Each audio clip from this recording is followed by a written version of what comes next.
આજ રોજ જે ધર્મેન્દ્ર પ્રધાનનું રાજીનામું આપ્યું છે તેનાથી આજે ભારત દેશના સમગ્ર વિદ્યાર્થી તમામ વિદ્યાર્થી ખુશ છે, કારણ કે જે 36 દિવસનું જે આંદોલન ચાલુ હતું તે 36 દિવસના આંદોલનમાં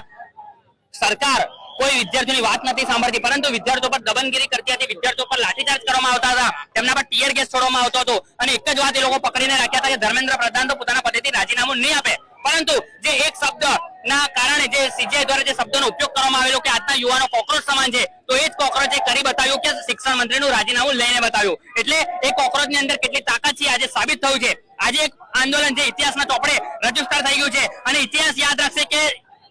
વિદ્યાર્થીઓની એકતાને કારણે